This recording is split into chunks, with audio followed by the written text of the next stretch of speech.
Há 7 coisas surpreendentes que nós achamos em relação aos recrutadores que provavelmente tu não sabias. Mas pronto, recrutadores, ou seja, entrevistadores, não é? Das empresas, são pessoas como nós, esta é a primeira surpresa, são humanos. Ok, brincadeira. Mas é assim, nós descobrimos na nossa pequena pesquisa, só trouxemos 7, poderiam existir mais. Mas existem coisas que podem te surpreender em relação aos entrevistadores, né? Durante a entrevista em que tu estás para uma certa vaga, numa certa empresa. Ok. Nós no vídeo passado falamos dos erros comuns, né? Falei mais do lado pessoal, mas podia acontecer consigo.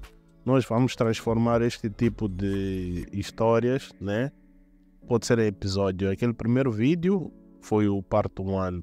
Podemos fazer uma sequência, comente, pode deixar os comentários se queres histórias do gênero, das experiências que eu já vivi, não é? E pronto, é uma questão de comentar só. Se tu queres este tipo de abordar, este tipo de histórias, eu posso compartilhar, ok? Tudo que eu já passei até hoje e tal. Não há problema, eu posso compartilhar. E pronto, nós conseguimos achar aqui 7 coisas muito surpreendentes dos entrevistadores ou recrutadores, podemos assim dizer.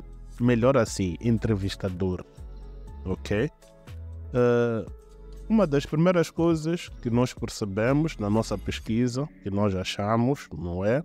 Nós não trouxemos esta informação sozinhos, fomos investigando. O nervosismo. Afinal de contas, como nós dissemos, os recrutadores ou entrevistadores são seres humanos e também ficam nervosos durante o processo seletivo, ou seja, o processo de entrevista. É lógico, são seres humanos, as pessoas não te conhecem e pronto, é lógico que também fiquem nervosas, por mais profissional que sejam, mas eles também ficam nervosos. Assim como os candidatos, muitos entrevistadores também sentem nervosismo antes e durante a entrevista. Eles querem fazer uma boa impressão ao encontrar, ou seja, ao estar neste processo de encontrar o candidato certo. É lógico, não é? O entrevistador não te conhece, nunca te viu e por mais até que te conheça, né? Pior ainda se te conhece o entrevistador. O nervosismo é pior ainda. Eu vou contar uma história sobre isso num outro vídeo, sobre entrevistadores que te conhecem. Ou seja, um amigo de infância, por exemplo, já passei por isso. E pronto, fica para outro vídeo. Vamos fazer uma espécie de episódios, todas as histórias que eu tenho para compartilhar. Ok. Eles também ficam nervosos, são seres humanos, isso está mais que claro. Não há como discutir, não é? Por mais profissional que a pessoa seja, por mais que tenha capacidade de controle de nível emocional, por mais que tenha feito a psicologia como eu, até não sei aonde, psicanálise, não sei até onde, nós acreditamos que eles ficam nervosos também, ok? São seres humanos, é típico. E quanto às especialidades? Bem, nós descobrimos na nossa pesquisa que nem todos os entrevistadores são especialistas em relação ao cargo em que estão a entrevistar o candidato. Isso é normal também. Já passei por isso várias vezes, em que logo a priori tu como candidato consegues detectar que esta pessoa não tem conhecimento sobre a área em que eu vim me candidatar, mas pronto, porque está naquela posição de entrevistador, o pódio é maior, ele ganha mais, vamos lá, ganha mais respeito por ser entrevistador. Ou seja, isto muitas das vezes acontece porque essas pessoas podem ser encaminhadas ou recomendadas por alguém superior, ou seja, o superior neste dia pode não ter tempo para te entrevistar, então ele pode recomendar um colega para te entrevistar. Isso acontece muito nas empresas, infelizmente. Muitas das vezes não são as pessoas ligadas ao recurso os recursos humanos que vão te entrevistar. Pode ser um colega que hoje faltou, então vai lá entrevistar tu, aquele fulano e prontos. Então, como dizia, em algumas empresas, os recrutadores podem não ter um conhecimento profundo sobre as funções técnicas do cargo para o qual estão a contratar. E eles se baseiam simplesmente na descrição do trabalho e feedback dos outros membros da empresa, da organização. É aquilo que eu dizia. Isto acontece muitas das vezes quando alguém do capital humano não está ali. Até pode estar o homem do capital humano, mas não quer dizer que o homem do capital humano, ou seja, dos recursos humanos, domine tudo aquilo que são os cargos, né? Ele vai consultando as pessoas que estão nesta área em que eles querem recrutar a pessoa e pronto, ele vai tendo insights, vai tendo feedbacks e tudo mais para saber se vale a pena recrutar esta pessoa ou não nesta área, não é? Então, é uma coisa que este especialista tem que conversar com alguém da área ou vice-versa, não é? É por isso que muitas das vezes na entrevista são 2 pessoas ou até mais. Alguém dos recursos humanos e alguém que está na área em que tu vais trabalhar. É normal. Acontece muito isso. Ok. Outra surpresa em relação a estes senhores recrutadores é que não fazem a leitura, muitas das vezes, do teu CV. Sim, isso é verdade. Pode não se falar muito, até pode se negar, mas já tive experiências de chegar numa entrevista e simplesmente a pessoa que quer me contratar ou pretende me entrevistar começa a ler o meu CV exatamente durante a entrevista. Lê de forma superficial, muitas das vezes pega a caneta, começa a riscar ali, já começa a ficar assustado, tipo, epá, este senhor realmente não viu o meu CV, já está a riscar o quê? Será que não dá para eu trabalhar nesta empresa por causa daquilo que ele está... Quer dizer, aquilo já cria uma tensão emocional enorme, que é difícil de explicar mesmo. Mas há casos de profissionais que não leem os nossos CVs já antes, não sabem quem nós somos, e eu defendo que eles deviam ler, né, antes de estarem ali conosco, porque nós, os candidatos, não é? Nós já fazemos o trabalho de casa, nós já lemos sobre a empresa muito antes de chegarmos à entrevista. A partir daquele momento que nos ligam a chamarem-nos para uma entrevista, nós logo a priori queremos saber sobre a empresa profundamente. Ou a partir do momento em que enviamos o CV, nós já sabemos alguma coisa sobre aquela empresa. A cultura organizacional e outros aspectos, como a localização para não atrasar, aquelas coisas todas sobre a empresa, não é? Até quem é o CEO, quem é o dono da empresa, nós já sabemos aquelas coisas todas. E não se justifica que quando chega o dia da nossa entrevista, essas mesmas pessoas não se deram o tempo de ler aquilo que é o nosso perfil. Isso acontece muito. Depois o que acontece? Despacham-nos a entrevista, né? Já que as entrevistas não podem ser tão longas muitas das vezes, despacham-nos a entrevista e se a pessoa olhou assim para ti e não gostou, morreste ali mesmo, não há como, foste. Então, tem acontecido isto muito. É outra surpresa que nós achamos sobre entrevistadores, é não lerem esta coisa do nosso perfil. Então, temos outro ponto, não é? Que surpreendeu-nos bastante também. Aliás, não surpreendeu, é uma realidade, né? Que já sabemos. Eles não apreciam entrevistas longas, mas pronto, é aquilo que nós dissemos. Não apreciam entrevistas longas, mas se não lê os nossos CVs, pronto, também não é assim. Não pode ser tão curta a entrevista. Tem que estar, vamos lá, tem uma duração de tempo standard, né? Posso aí dizer 15 a 20 minutos, acho que dá. Se formos a investigar aí na internet, acho que dá por aí 15 a 20 minutos e pronto, já a pessoa vai embora. Ok. Eles não apreciam entrevistas longas, certo?